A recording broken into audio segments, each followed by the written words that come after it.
And just being natural aliveness as itself. Nothing to accomplish, nothing left undone.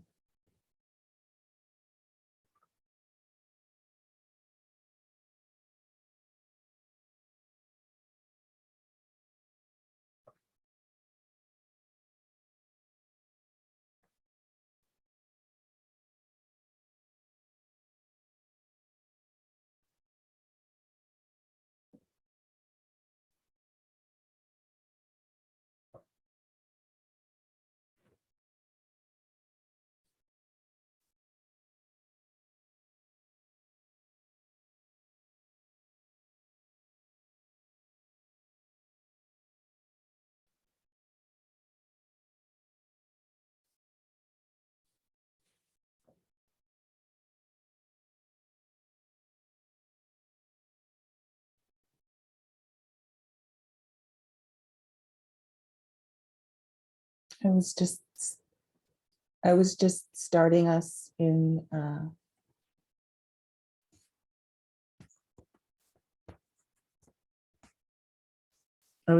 starting us in the gestures. I don't know if you want me to continue.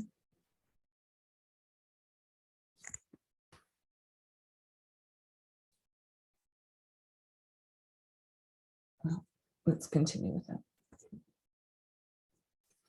Again and again, the song of change teaches us, continuously played by all phenomena.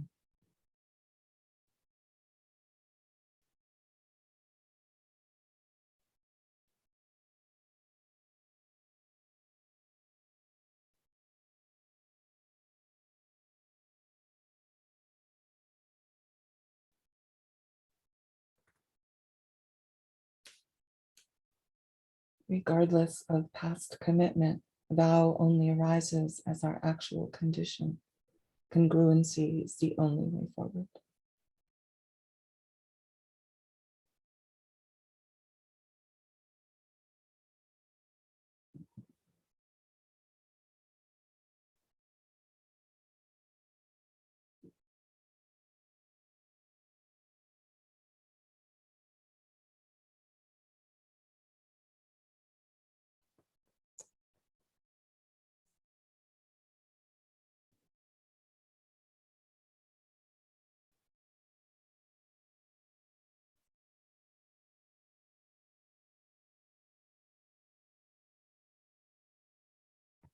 Embracing one's whole self, intimacy melting the obscuring ice of self-hatred.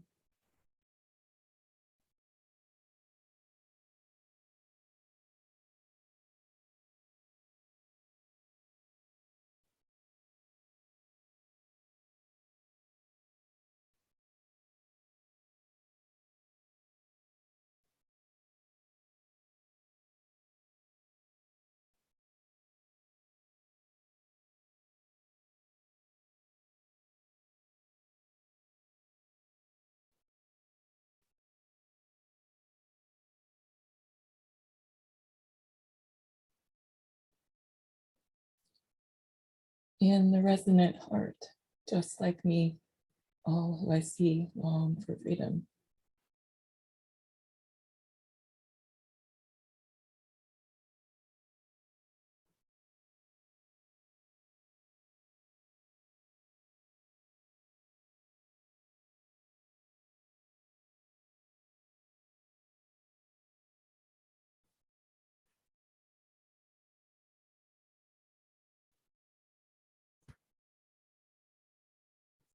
Within dimensional embodiment, shining in totality, relative space reveals the expanse of space within, and thoughts were put in their own place. Can you hear me? Do you want to take over from there? Yeah, I was having some internet troubles this morning. Thanks for, I don't know. Thank you for leading so far.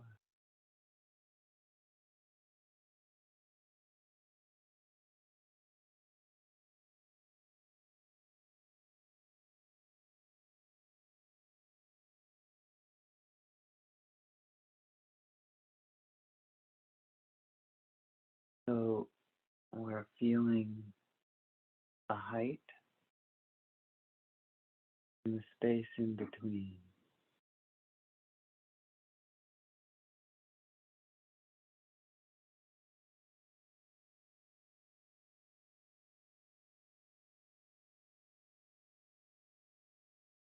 The width, the space in between.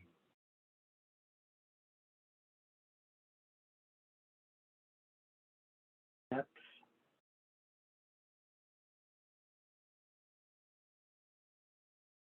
space in between.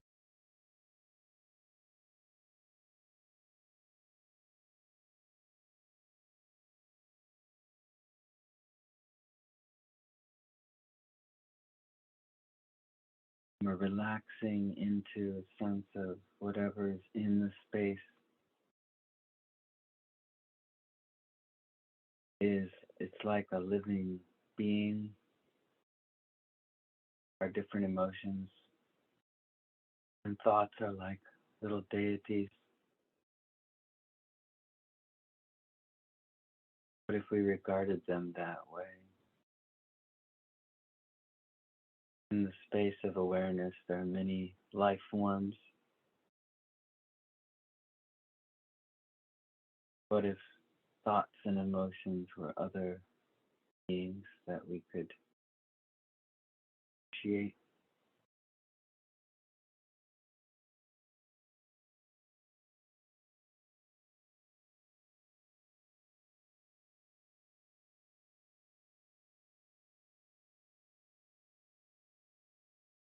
A sense of sky body, spacious,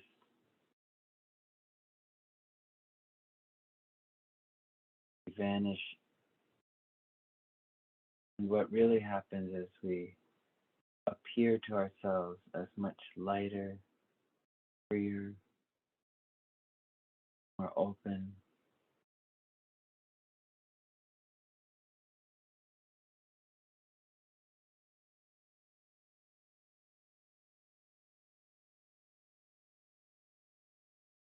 And then feel the space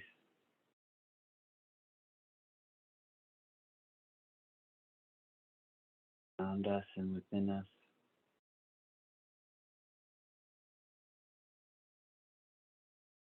And because it's space here and there equally, we can let go of the idea of here and there a bit and just feel a sense of spaciousness. That's the centerless quality.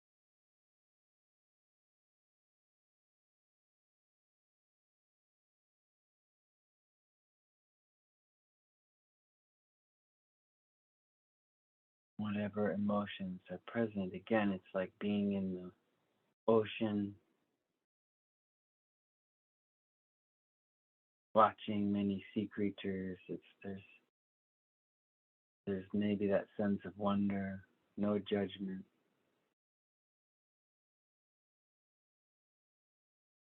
Everything has its place. Everything is in its place. Everything takes up its own space. Everything shares in the space.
When you're feeling space,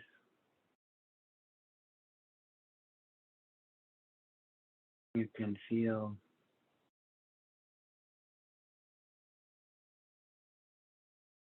all the emotions, all the thoughts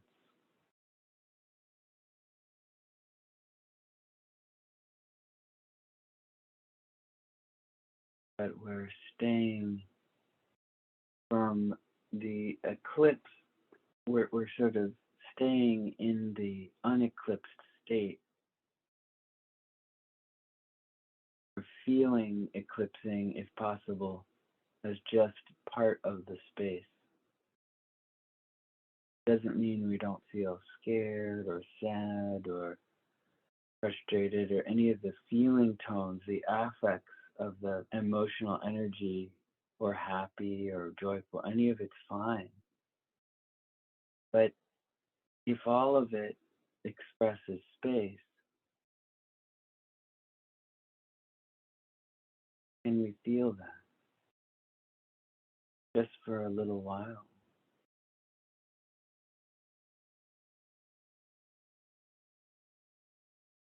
Rather than it hurting us, it actually gives us tremendous relief. We're all going to die. We don't have unlimited time in these bodies. And can we use this time to begin to develop the safety of our true nature? Only thing that we can really rely on.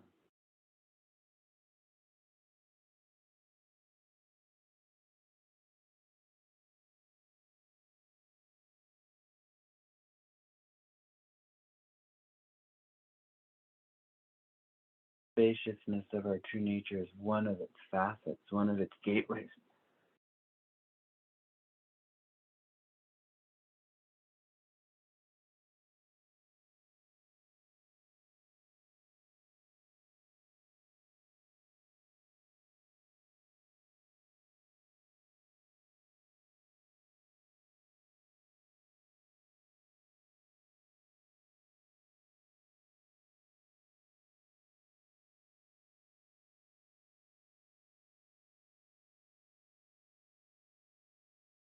If you remember the lines from the Sadhana Mahamudra, this is the time of hell on earth. Sadness is always with us, and unceasing depression fills our minds. The search for an external protector has met with no success. The idea of an external deity has deceived us, led us astray. Counting on friends has brought nothing but sorrow and insecurity. Now I have no other refuge but you, Karmapakshi, the lotus born. Please think of us, poor miserable wretches. With deep devotion and intense longing I call upon you. What is that referring to? It's referring to calling upon our true nature. As Trungpa Rinpoche said, Padmasambhava is not somebody who lived 1,000 years ago. He is our spacious nature. Right now, it's not some mind that is distant from us, it's in us.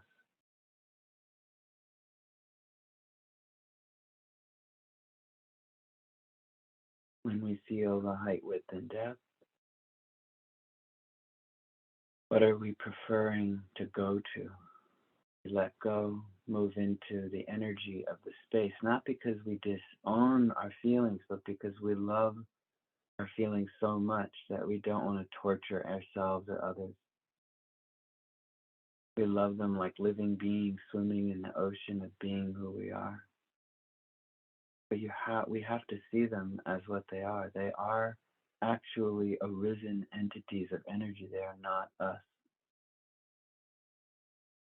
When we eclipse, we identify with them and we mistake ourselves for our thoughts and emotions. Here, we're realizing our true nature is never harmed, like the sky is never harmed by the weather. But the sky never denies the weather or prevents it. This is a grand union of compassion and wisdom.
see the height, width, and depth, that's not the space itself. Those are the relative dimensions of an object, right?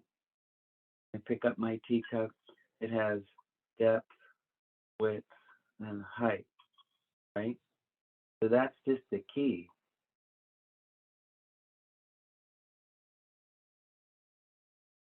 What unlocks the key is the experience. That's what the line means within dimensional embodiment. Shining, not in localization, but in totality, feeling the whole thing. The expanse of relative space reveals, or the relative space of height, width, and depth reveals this expanse of space within the inner space, the sense of vastness. What puts thoughts in their own place is that it's not that here and here are the same, because they're both space, and so then we melt into not having a here or there, just having a kind of fuzzy, vague sense of being in both places. That's what fringeless means. There's no fringe, there's no edge. It's not like we measure how far does it go. We feel, and it's centerless because it's not quite something that's it, right? And as we feel that, we might feel that in the heart. We drop into the heart. And we're still seeing out of our eyes, hearing with our ears. We're still feeling our butt on the cushion. But when we drop into the heart, really, that's just another way of getting to height, width, and depth. Suddenly our energetic locus moves down, and we feel more of that fuzzy spatialness. But more importantly, that fringeless, centerless feeling brings a lot of precision and vividness to our perceptions, doesn't it? When we feel more decentralized, more delocalized, more spread, there's a lot of detail in the space. It's the essence of gentleness. So much precision, so much ability to feel. There's no other state of our being that can feel as nuancedly as when we include the whole thing.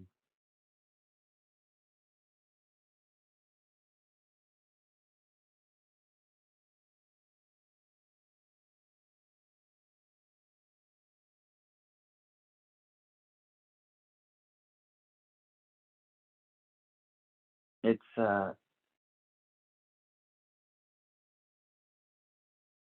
such a no big deal experience that it's super easy for us to go, oh, that experience, whatever. Next. And thus we continue down the maze of subjective experiences and samsara, endlessly cycling forever. This is the diamond key, a diamond key, but it is a diamond key because it unlocks what's called the secret gate, which is once we can experience that kind of dimensionality, it changes our perceptions of thoughts and emotions. The more we rest in that state, the more we can draw on it in different situations. Many times, those of us living in the world will focus on, well, what if I can't do it in the midst of a difficult conflict? And I always feel like, I know we all want to do that right now. And that's a good aspiration, but it's not like that. What happens is we gradually have to just rest in it when we're safe and relaxed so that we can extend it more and more. It can be done, but it takes so much gentleness and practice. The more we spend time resting in the recognition of this spaciousness and going, wow, this really is important. It does transform consciousness from two-dimensional, where everything's very, you said this, I say that, to this three-dimensional, where sometimes there's so much energy going on, we just know we can't, there's nothing we can do or say at that moment. And we can just ride it. Sometimes there is something we can say. Sometimes it just needs time. The energies have to kind of unwind a bit. This is why when the bodhisattvas practice the prajna paramitas, especially in patience, they're not like begrudgingly enduring with resentment. That's not patience. Real patience is surrender to the spaciousness and going, this is going to happen. This is part of life. It's going to be an experience that keeps happening. How I work with being overloaded or emotionally frustrated, that's what can change. But the fact that this happens, there's no ideal situation that can be relied on that will just show up all the time and not trigger us and not piss us off. The only thing we can do is learn this skill and expand it bit by bit by bit. So here this morning, I'm just emphasizing how simple it is so that we don't go chasing some lofty, transcendental peak experience of space, which, those things are cool. But the thing that's crazy about these teachings is they say the most ordinary state is the most profound state at the same time. It's not different. It's not like peak experiences are better. They're just different energies expressing of our nature. But the real core of it is always here in every experience, no matter how mundane. It's just this simple feeling of spaciousness that, and we have devotion to it. And I offer this morning this idea of feeling like the ocean and seeing all our emotions and thoughts as sea creatures, just as a way of really realizing how much we create our reality.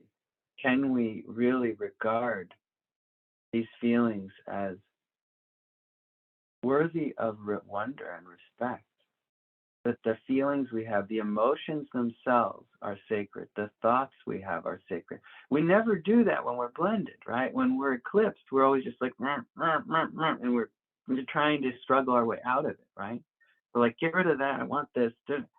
When we back up a little and feel the space, it's like, oh my gosh, even the most irritating frustration is a magnificent like sea creature itself.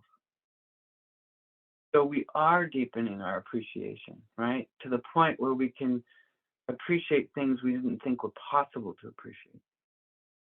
Like, and even just heartbreak, right? That's a radical one that Ruthie passed on to me from Trungpa Rinpoche.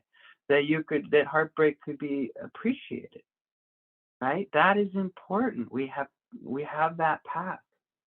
That means we have to be willing to open to even that if we want to do this path. That's why aren't that many people doing this now. Not easy. It's no easier than ordinary crappy life. You thought this was an escape from the crappy samsara, you were wrong. It's not. We can't do that. We can't get away from samsara. We have to go through it. And we go through it with love and space, wisdom.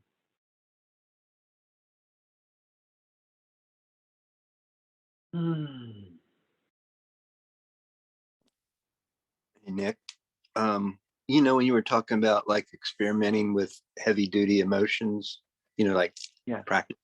practicing in a way, would you say that could be include, let's say, something that really was a significant jolt in your life, like somebody dying, like to actually go back and kind of feel what it was like when that happened in this more spacious way, that might be a good way to practice it? That's beautiful, Stephen. Yeah, I mean, there are so many different opinions about it. Some people in the trauma world think that narratives are bad news and you just need to heal the energy in the body, the wound, and then forget the narrative. Other people are you kidding? Without the narrative, there's no context or meaning.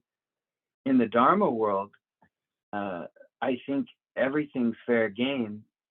Just being gentle with yourself, trying it out and seeing what happens. If in the process of trying to do that, you re-trigger overloading emotions and you can't do it, that's not bad. That just means I need to heed this message and be gentle with myself.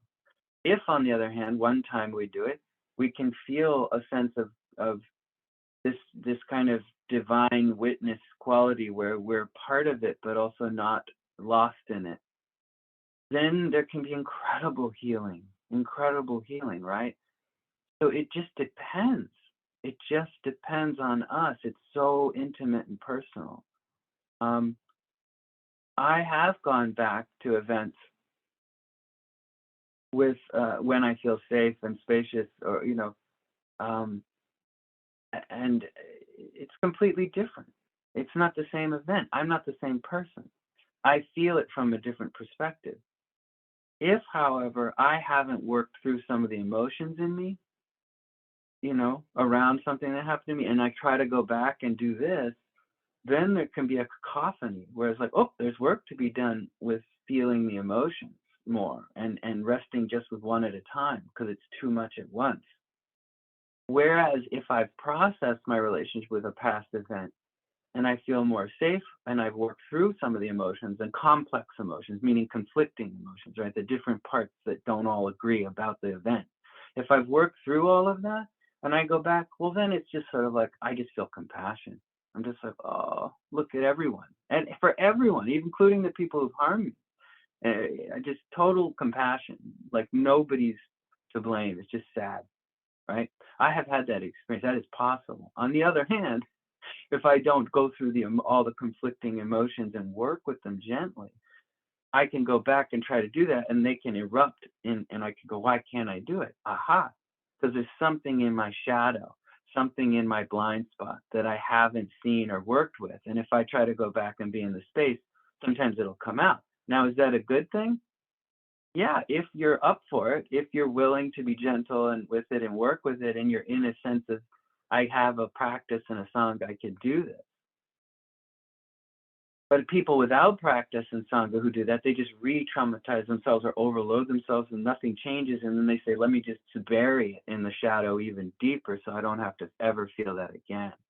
So as long as that's not an option, as long as it's like, okay, this is a dance, let me see it as a way of learning about myself, then I think it's beautiful. And of course, please, if you want to talk to me about what happens or any, that's so helpful, right? Because sometimes we get into the deep water and the shadow stuff and things happen that we don't understand because of a blind spot. So it's just that balance, right? Between exploring and testing ourselves, but also realizing sometimes there are blind spots. And if we go into a cave alone and we don't know why we're terrified, we need help in seeing what is it that we're not seeing. That's a pretty long answer. I hope that's helpful. Okay. All right. Wonderful song. Gotten into many caves with Nick's help. It's worth it. Worth these. That's beautiful. That's beautiful.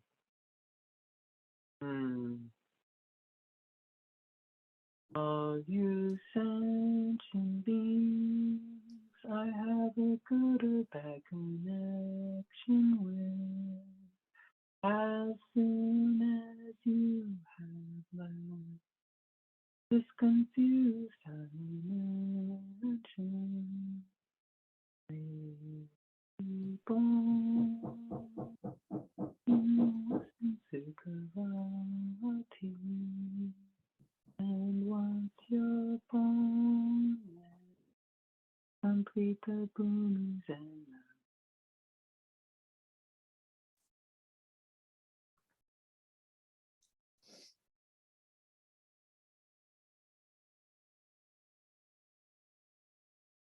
love you.